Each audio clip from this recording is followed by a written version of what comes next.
News. I'm joined by my fellow Liverpool.com writer, Dave Comerford, and today we're going to talk a little bit about Liverpool's midfield situation. First of all, Enzo Fernandez has been linked again with a move to Liverpool. The World Cup champion now is apparently Liverpool have priority over him, according to reports in Portugal. What do you make of those reports, Dave? Well, the way I sort of read it was that Fernandez has assessed his options and he thinks Liverpool is the most appealing one. He would like to join Liverpool, and for me that demonstrates, I think, that the pulling power of the club remains, even with the prospect of not playing in the Champions League next season. I think we saw that with Jude Bellingham as well, with all the reports that surfaced during the World Cup about, Bellingham having held talks with Klopp and expressed a preference to join Liverpool as well. So I think that's really encouraging from that point of view. And I think, players like Fernandez and Bellingham realise that even if this is kind of going to be an off year for Liverpool, that they can be the figures who kind of launch or are instrumental in certainly the next great Liverpool team, if that's what it's going to be, and if there's going to be a sort of a new look side going forward with a bit of a refresh, and they realise they can be at the centre of that basically. So it's more exciting news, and it's just one of them, isn't it, where you now you've got to wait and see whether it's going to be viable to do both deals or not, whether it's an either or situation, even though they are different in their profile. Because I think Josh Williams wrote this for Liverpool.com about how if they did arrive, both Bellingham and Fernandez, it would be almost a bit of a Alisson and Van Dijk 2.0, you think, in terms of the significance and what it could mean for Liverpool and their competitiveness. Yeah, I think as well, what I would say about the credibility of those Portuguese reports is both Nunez and Luis Diaz, that the news broke in Portugal as well. So it seems fairly reputable and credible and it seems like Liverpool do genuinely have interest in both Enzo Fernandez and Jude Bellingham. Yeah, and another thing on kind of the media side of it, River Plate have a pretty significant sell-on clause. I want to say it's about sort of 20-25% on any deal. So sort of if you see news emanating from Argentina, obviously the player himself is Argentine, but beyond that, like you say, there's going to be the links there to River Plate as well, because they're going to be kind of keeping their ear very much close to the ground on this one, given that there could be a huge financial outlay for them. But yeah, it looks like it certainly is being explored, the possibility of getting both players in. It would be a bit of a break from precedent, you'd say, if there isn't significant sales. I know there might be plenty of wages going off the books in the summer with some of the players who are coming to the end of their contracts. But it doesn't really cover the kind of outlay we'd be looking at here, which would be record territory for Liverpool.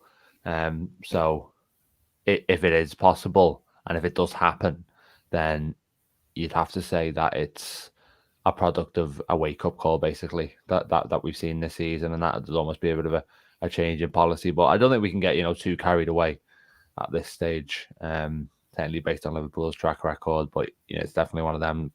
If you're talking about sort of dream signings and dream pairings, then those two would definitely be the two, wouldn't they?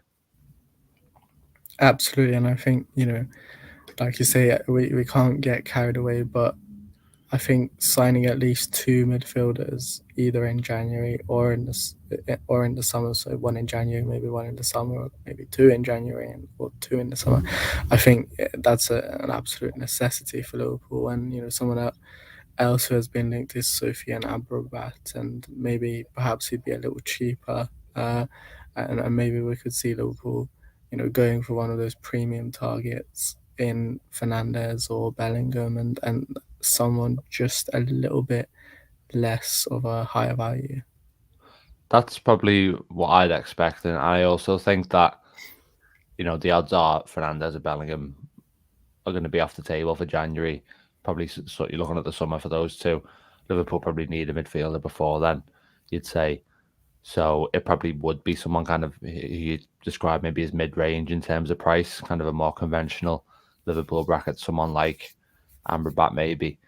And that's the thing that we have to consider is, it's something I've said all along with Bellingham. As much as I, like everyone else, would be incredibly excited to see him play for Liverpool, if he was the only player to arrive, then I'm not sure you're actually fixing the problem. You're definitely improving the situation by a good way, but like you say, it does need to be multiple midfielders that arrive at Liverpool. It needs to be not just one big signing. It needs to be kind of a more comprehensive refresh than that. And for that to happen, then you're not going to be able to bring in, it's not going to be sort of 2 or 3 absolute superstars. You are going to need someone probably like an Amrabat or maybe to pick up someone on a free transfer, something like that. A bit more of a subtle signing, you'd say, to kind of fill out that midfield, regenerate it, improve the depth of it, all things like that. So it definitely goes beyond Bellingham. You'd say if Liverpool got Bellingham and Fernandez, that'd be enough. But maybe with the more realistic hat on, you're saying it is going to be kind of Bellingham, and if not Amrabat, then definitely someone kind of in that price range. And that wouldn't be certainly the worst outcome in the world by any means. That would be still, I think, going a pretty long way to solving Liverpool's issues.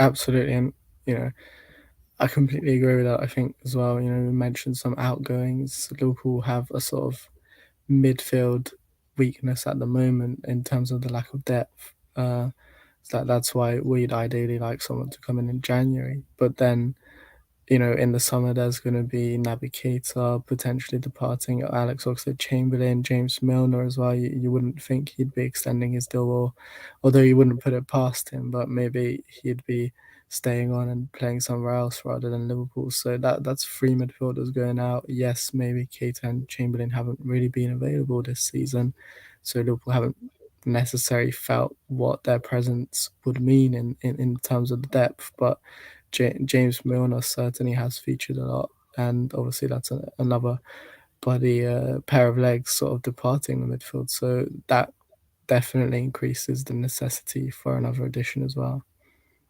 Yeah, you've looked at the midfield for a long time, and you've sort of seen that numerically it looks okay. There's sort of been 8 or 9 players there, but then suddenly after this summer, it could be, if all those departures happen, then I think you sort of down to about 6 players, which again, if you play a 3-man midfield, you're like, oh, we've got 2 options for every position, might be all right. But then you start to think, well, hang on, Thiago's injury prone as much as he's a brilliant player.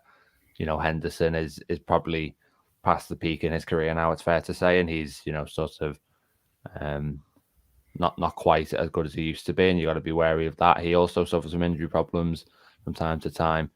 There's obviously concerns about Fabinho. Hopefully he's a player who can benefit from having a predominant rest during the World Cup and maybe put some of those concerns to bed. And then you've got a couple of young players there, the likes of Elias and Carvalho who can play in midfield, but how much trust can you put in them? Even Curtis Jones just signed a new deal, so he'll be sticking around. He's not necessarily convinced up to this point. So you're looking at that group of midfielders and you're thinking, can you even sort of be 100% sure about any of them at the moment? And I think that's why the departures plus the existing group, it shows you that Liverpool are going to need 2 or 3 within there, and just bringing in Bellingham alone wouldn't be enough. Absolutely. I think it's going to be interesting to see what happens. I think we should be expecting some activity on the transfer front, at least in midfield. So we'll keep an eye on that. But I think that about wraps it up for today. Thanks everyone for tuning in. Thanks Dave for joining me. And as always, do check out the rest of the Blood Red content going out today and all the recent content on Liverpool.com as well.